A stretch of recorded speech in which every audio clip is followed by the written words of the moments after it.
But first, a story that no one's talking about is the massive pipeline that is nearly set to go online. Now, it starts in Nigeria. It flows through Niger on its way up into Europe. Chevron and the United States have already invested $13 billion into this pipeline. And guess what, guys? After the Nord Stream pipeline destruction, Chevron stepped up production to get this up and running. Hey, we'll speed this up. We'll fast track this. And now the people of Niger are saying, wait a second.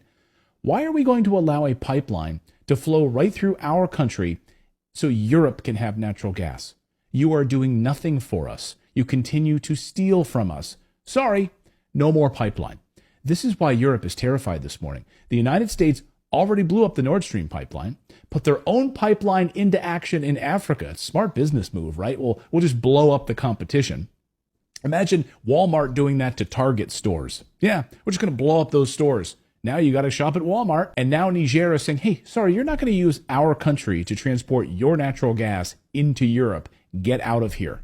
So Europe is facing catastrophe with no Nord Stream pipeline coming from Russia any longer. And now the threat of this pipeline being shut down through Africa. This was their salvation, this pipeline. And then add into it uranium and Europe's nuclear power. The United States gets over 50% of its uranium from Russia, despite all of the sanctions that the United States has placed against Russia.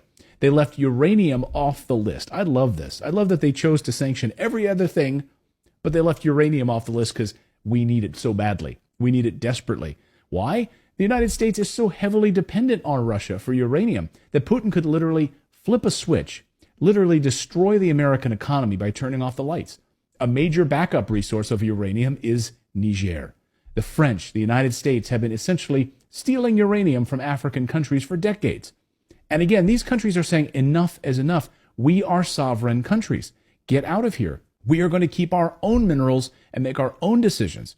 And Russia is giving them that option right now. We want you to keep your sovereignty. We want you to be an independent country, not a slave to the West. Listen to Africa Bureau Chief Musa Ibrahim explain how the people of Africa want to gain back their wealth, their minerals, stop giving it away to America and Europe. What people want is to gain back their wealth, back their uranium, their gold, their iron, their phosphate, their oil, their gas.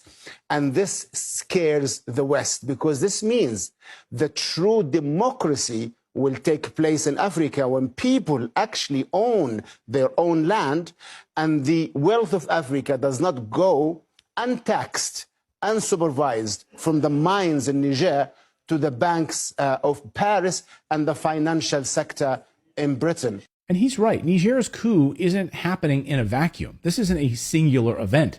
They're now pushing back against this neocolonialism in a larger multipolar world, saying this unipolar order that America has ruled for many, many years, seeking to keep your boot on the people of Africa, is not going to stand anymore. Africans are seeking to regain their national sovereignty.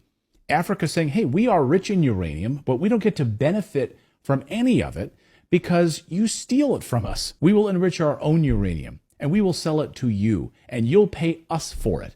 No more theft. Africa is in the middle of a revolution right now. Take a look at this map just published on Friday. These are all of the African nations that have now signed military agreements with Russia. And even a few of those in white are getting ready to partner with Russia as well. Damn, that's a lot of red. Now, we'll come back to that map in a moment. But first, this weekend, we saw dramatic developments. Russian flags raised in the air throughout the continent. First to Niger, the country that started it all.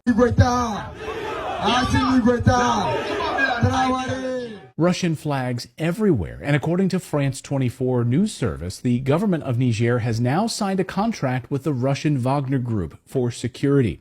And they need it because the coup in Niger has entered the point of no return right now. The people rising up against France, against the United States' influence in that country. The Western powers that have controlled Niger for decades are now being pushed out. And this weekend, the military leaders now say that Niger will no longer be a European colony. And they've demanded that all French soldiers get out now, get out of here, or face the consequences. Why does the United States even have troops in this country in the first place? Well, that's a great question. So get out of here, France, and get out of here, United States. You don't belong here. Over the past few days, the United States started dropping massive amounts of military cargo right near the Niger border with its warplanes. But that threat is not stopping the people of Niger. Tens of thousands of people marching in that country this weekend, celebrating their independence and shouting no to foreign military bases, no to poverty, no to the West stealing their uranium, their phosphate, and other minerals. Get out of here now. All of the ambassadors' offices to the Niger Republic Mission Service, the United States, France, Nigeria, and Togo have all been terminated. All of their offices are now officially shut down by the Niger government. The head of the military just made this announcement. So other African nations are now showing their support for Niger and starting to say the very same thing. Get out of our country. This weekend, the people in Senegal rising up against Western colonial governments controlling their country. The CIA, MI6, and other Western intelligence services are doing whatever they can right now, spinning their wheels, trying to hold on to power in these countries with their puppet governments. The people in West Africa are fiercely anti-American imperialism, so it wasn't a surprise then to see the country of Guinea announce they are supporting Niger as well. La République de Guinée réaffirme par ce communiqué sa vision panafricaniste en apportant sa solidarité à la population nigérienne. This is massive. And Colonel Douglas McGregor says the people who've had their minerals stolen for years are saying enough is enough. Get out of my country. The Africans are fed up with it. And so this is an example in Niger where a supposedly U.S.-backed government with a U.S.-trained military suddenly turned around and said, I think all of you white people need to get out of here. We've had it with you. Go away. Go, Europeans leave.